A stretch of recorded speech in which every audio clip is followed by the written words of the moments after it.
I was halfway through reviewing the quarterly sales data when Martin stormed into my office. No knock, no courtesy. Just a loud, deliberate entrance meant to rattle. Typical. "Elena," he barked, tossing a file onto my desk. "We need to talk. Now." I glanced at the folder, then at the man I'd worked under for the last 4 years. Martin Reece, the kind of man who never looked twice at women in the office unless he needed coffee or someone to organize his calendar. He liked power, and more than that, he liked reminding others that he had it. Still, I stayed calm. I always did. "Of course," I replied, gesturing to the chair across from me. He didn't sit. Instead, he loomed. "The board's decided to restructure the leadership team. We're moving in a different direction. And frankly, we need people who can lead, not just follow spreadsheets." I blinked, stunned for half a second. "You're firing me?" He smirked, like he'd just sunk a game-winning shot.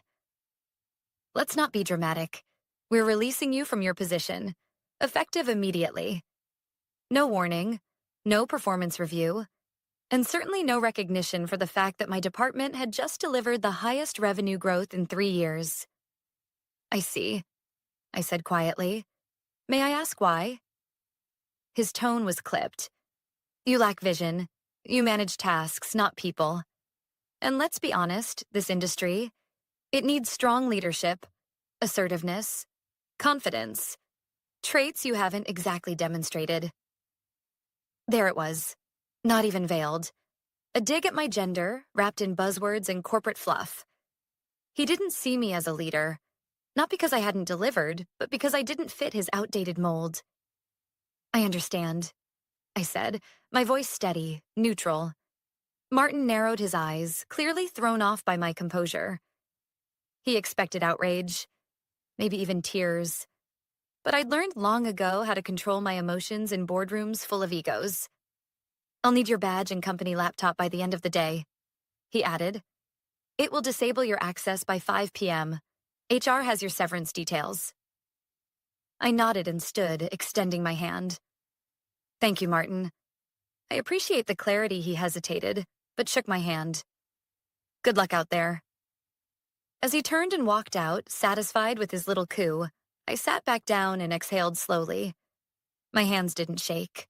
My breath didn't quicken. In fact, I felt lighter. Because what Martin didn't know, what no one in that building knew, was that I wasn't just a department head. 2 weeks ago, something changed. Something big. And I had been waiting for the right moment to use it. I glanced at the framed photo on my desk. My father, smiling proudly at the ribbon-cutting ceremony on the day he opened the company's first regional office. The same company Martin had just released me from. I ran my fingers along the edge of the frame. "You told me to wait, Dad. Wait until the time was right." I stood and began packing my things.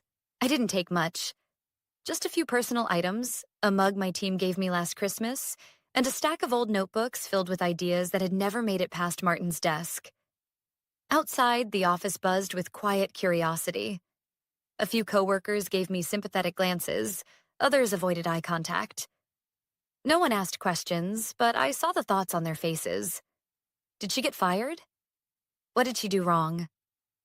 I left the building with a small, polite smile and no fanfare.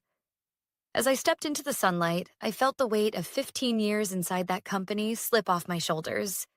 They thought they'd ended my career. But what they'd actually done was give me the green light. I reached for my phone and texted a single message to my lawyer. "It's time. Prepare everything." The reply came back almost instantly. "Understood. Shareholder meeting can be scheduled within 5 business days." I looked back at the glass building, glinting in the sun. Martin thought this was over, but he had no idea what was coming. The next time I walked into that boardroom, it wouldn't be as an employee.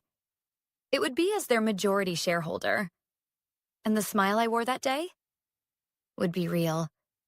2 weeks earlier, I had sat in the quiet, wood-paneled office of my family's attorney, staring at a document I wasn't allowed to open until the clock struck 12 on my 30th birthday. My father had always loved theatrics. He said it made serious things feel significant, And this apparently was one of them.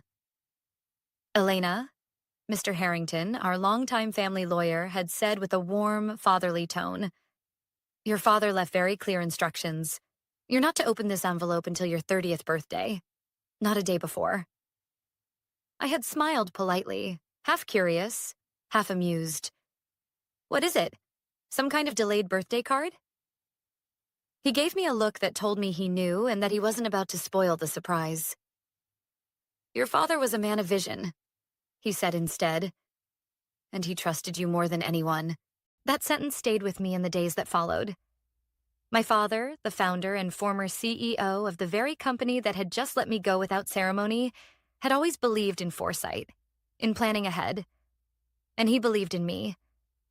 When he passed away 5 years ago, the company changed. It became colder, more calculated, less about the people and more about the numbers. Martin had joined shortly after, charming the board, flexing his MBA, and slowly dismantling the culture my father had built. I'd stayed, thinking I could protect what remained. But now I realized my father had known something like this might happen, and he'd prepared for it. On the morning of my birthday, I opened the envelope alone, sitting in the same spot where he used to read the paper every Sunday. Sunlight streaming through the window, a quiet warmth in the air. Inside was a letter and a formal document with embossed seals. I unfolded the letter first. It was handwritten in my father's neat script. "Elena, if you're reading this, you've turned 30, and that means you're ready." I never doubted it, not for a second. "You've spent your life working twice as hard for half the recognition. I saw it even when you thought I didn't. I saw the sacrifices, the late nights, the integrity no one else noticed. I also saw how the company changed after I left. And I knew there might come a time when you'd need more than a seat at the table. So I gave you the table." I paused, blinking hard. My hands trembled slightly as I turned to the document behind the letter. It was a trust agreement. Filed and notarized. According to the trust, 90% of the company shares my father had retained when he stepped down had been placed under my name, held until I turned 30, with full voting rights activated immediately. 90%. I read it 3 times, then once more just to be sure I wasn't dreaming. I wasn't just a shareholder. I was the majority owner, the controlling shareholder. My entire body buzzed with disbelief, adrenaline, and something else. Power. Quiet, measured, undeniable power. I called Mr. Harrington immediately. "Is this real?" I asked, barely able to get the words out. "Yes," he replied simply. "Your father structured the trust to avoid public filings. It was airtight. The board has no idea, unless you choose to tell them." "Why didn't he activate it sooner?" "He wanted you to experience the company on your own terms first, to see who would reveal themselves, to decide if you wanted it before you used it." That line hit me hard. I'd spent years being underestimated, overlooked, talked over in meetings. I'd watched Martin get praised for ideas I'd quietly suggested, watched male colleagues rise faster despite doing less. I'd smiled through it all, thinking patience and hard work would pay off. Now I realized it hadn't been time that was missing. It was leverage. And suddenly I had it. I scheduled a follow-up with Mr. Harrington for the next day. "Let's talk about what comes next," I said. He didn't miss a beat. "We'll prepare the documents to call for a shareholders meeting. We'll notify the board once everything's ready." "Don't notify them yet," I said. "Not until I give the word." There was a pause on the line. "Elena, may I ask what you're planning?" I looked out the window of my apartment, watching the traffic roll by.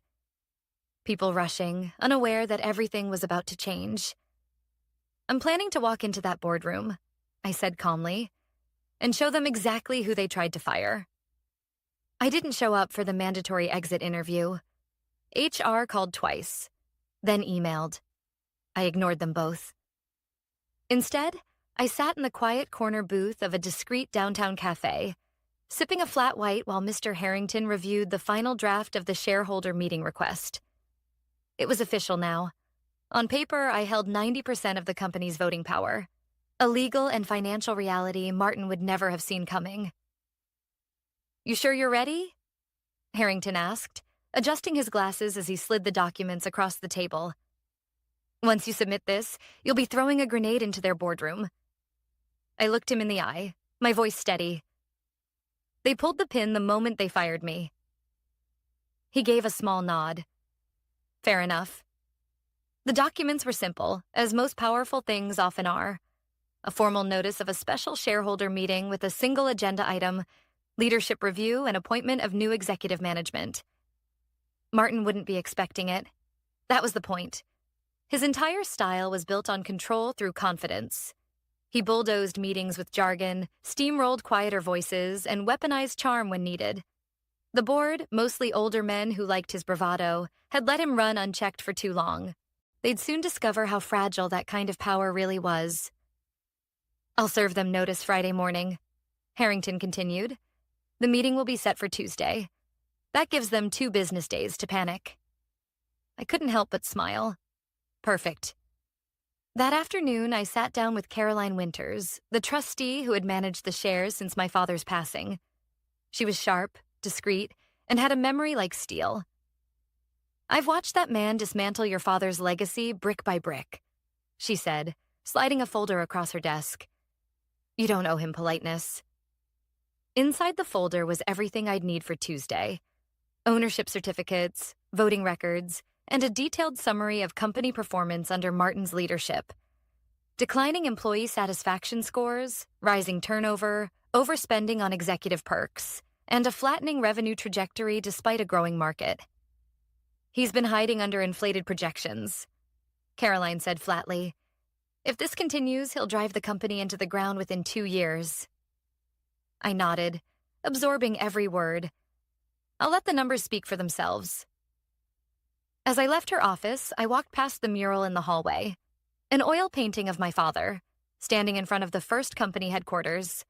He was younger in the painting than I ever remembered him in life. His hand rested on the shoulder of a small girl in a red dress, me. He believed in legacy, and in people. And even though he wasn't here anymore, I could still feel his hand on my shoulder. By Monday morning, the buzz around my sudden disappearance had turned into full-blown rumors. I got texts from former colleagues. "What happened? Did you quit?" "Martin's acting like nothing happened, but HR is weirdly tight-lipped." "Whatever you did, I hope you're okay." I didn't respond. Not yet. The silence was part of the plan. I wanted Martin confident, certain he'd erased me from the story. Let him play king a little longer.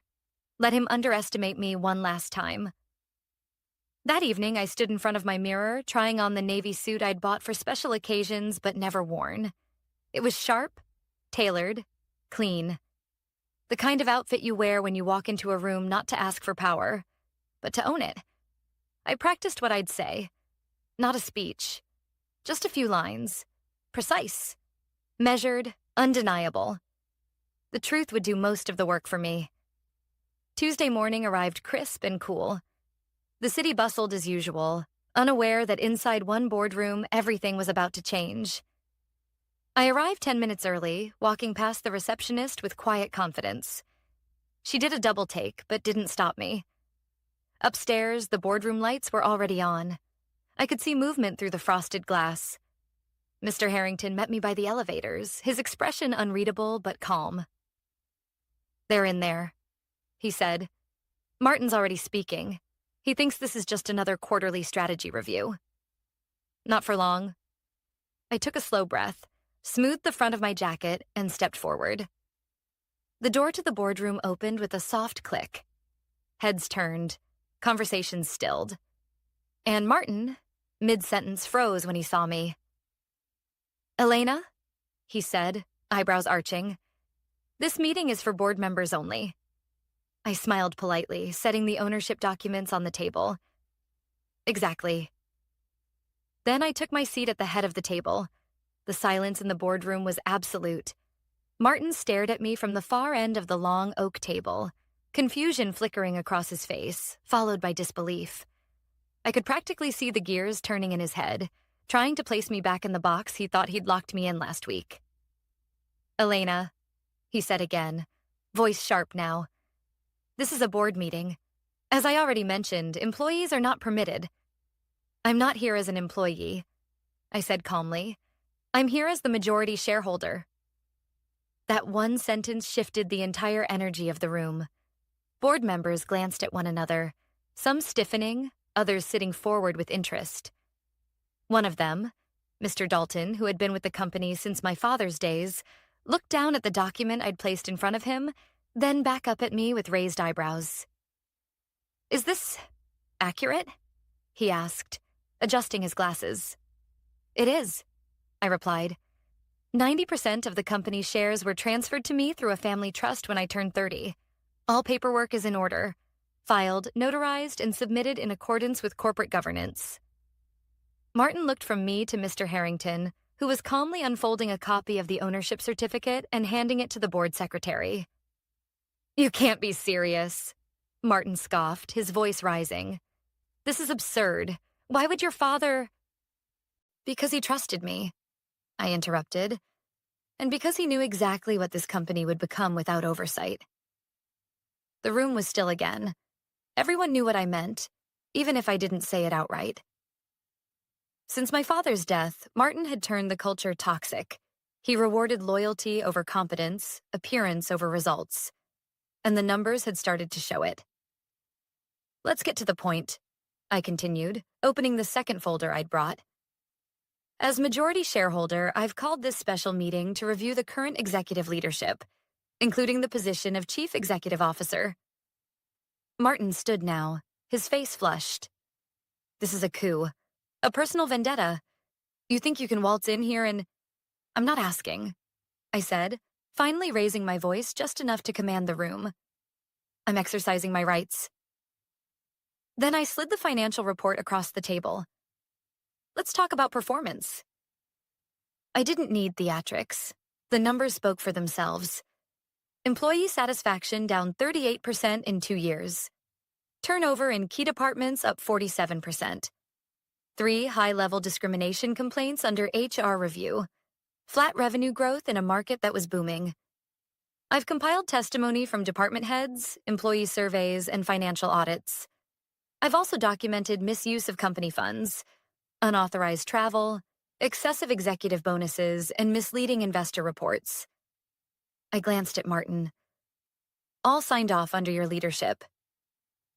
Board members began flipping through the pages. Mr. Dalton looked genuinely disturbed. The CFO, who had sat quietly until now, leaned over to whisper something to the general counsel, who immediately began typing on his tablet. Martin's jaw clenched. You're twisting data to make your little revenge fantasy look legitimate. I don't need to twist anything, I said. I have evidence. You relied on the assumption that no one powerful enough would ever question you. That assumption ends today. I let that hang in the air for a moment.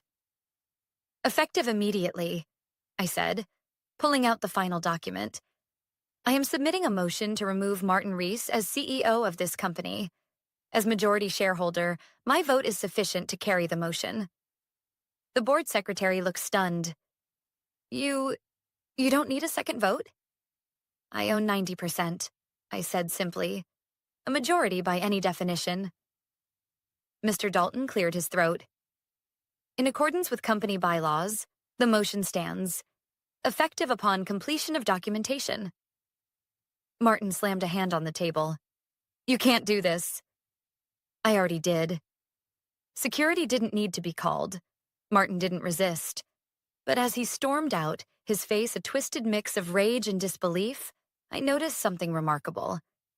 He didn't look powerful anymore. He looked small.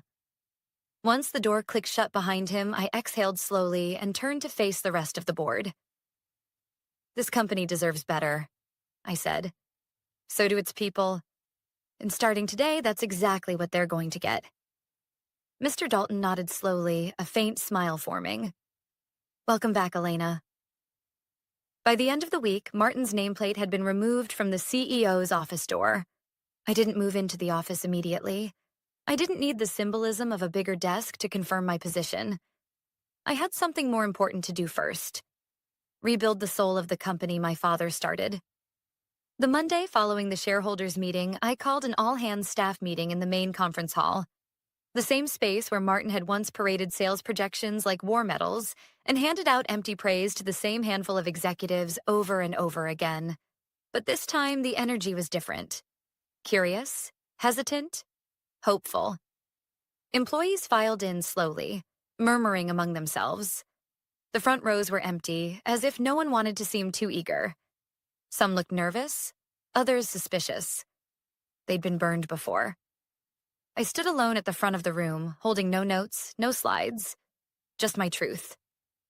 Some of you know me, I began. Some of you only know what you've been told. But let me start by saying this. I didn't come here to take power. I came here to restore trust. A few heads tilted. People were listening.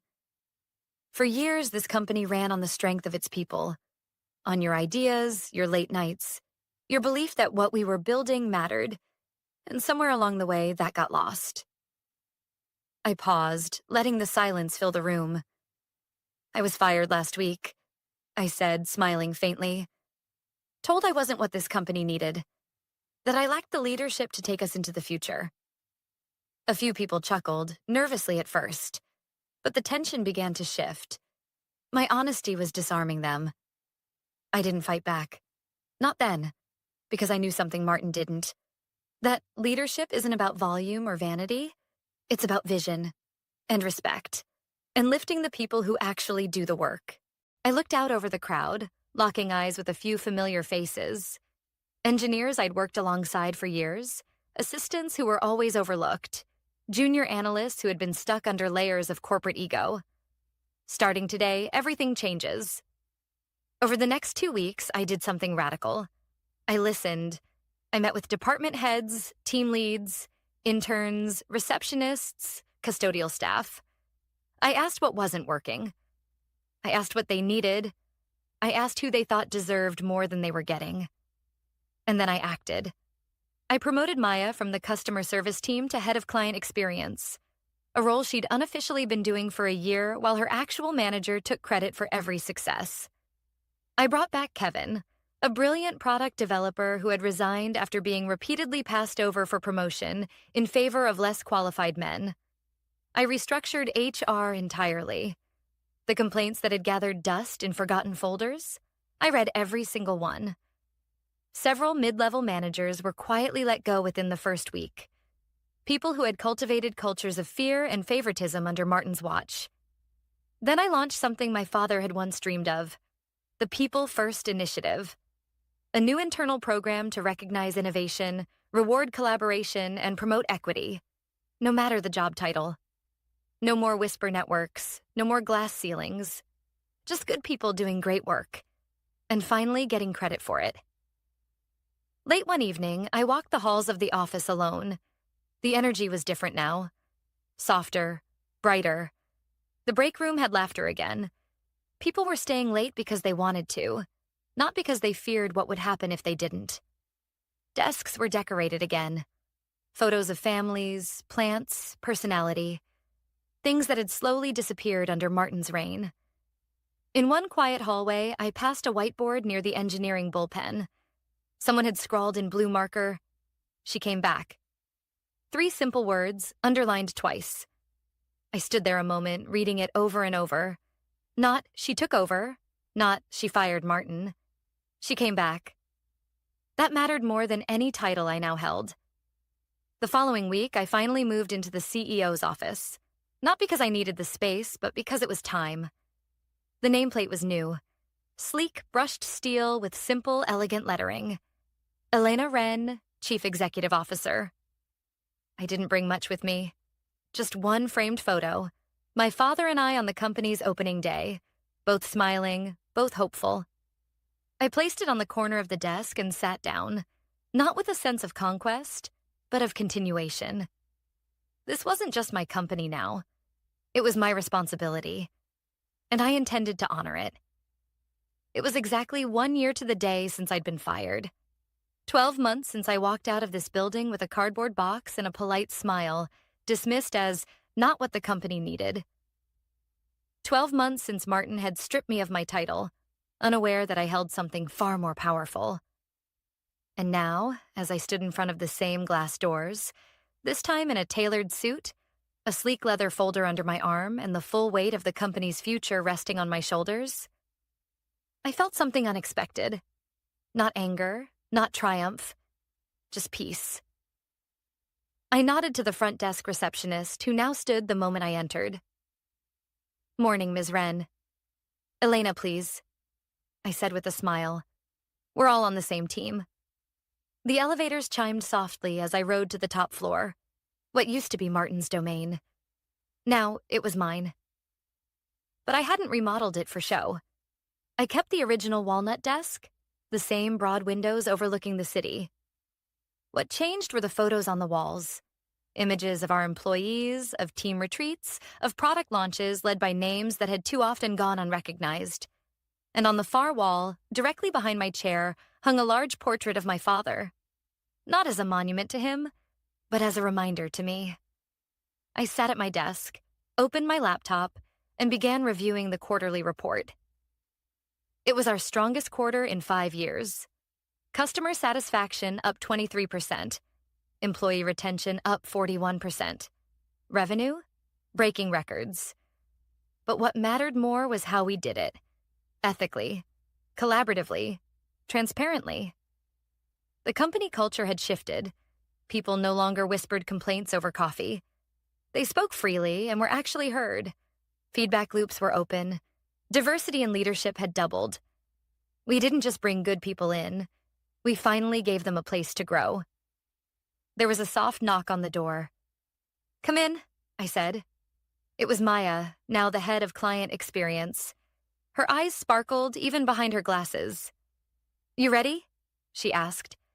"They're waiting in the conference room." I stood, smoothing the front of my blazer. "Let's do it." The boardroom looked different now, too. Not in decor, but in presence. For the first time in company history, half the board were women. Several members were under 40. They brought new perspectives, asked harder questions, and made better decisions. At the center of the table sat Richard Tanaka, one of our new strategic advisors. Brilliant mind, decent heart. The kind of person my father would have trusted. "Before we begin," Richard said, gesturing toward me, "Elena has a few words." I hadn't planned to speak, but standing there with every eye on me, not in judgment, but in respect, I realized something. This was the moment my father had prepared me for. "I want to thank you all," I said, "for believing in change, for making hard decisions when easy ones would have been safer, and for helping me rebuild a company that puts people before power." I paused, letting the words settle. "Someone once told me I lacked leadership," I continued. "But leadership isn't about volume or title. It's about vision, accountability, and the courage to do what's right, especially when it's inconvenient." I smiled, not for show, but for real. My father built this company with those values. I'm proud to say, we're finally living up to them again. A quiet beat, then applause. Not thunderous, just warm, genuine. The kind that stays with you. That afternoon, I took the long way back to my office, walking through each department, the way I used to when I was just another face in the crowd. I stopped to check in with teams, to laugh with developers, to high-five marketing interns who just pulled off their first big campaign. In the break room, someone had baked cupcakes for an intern's last day. I took one, sat down among them, and talked about nothing important for 20 minutes. Because this wasn't just a company. It was a place where people felt they belonged. And that, more than stock prices or titles or revenge, was the real win.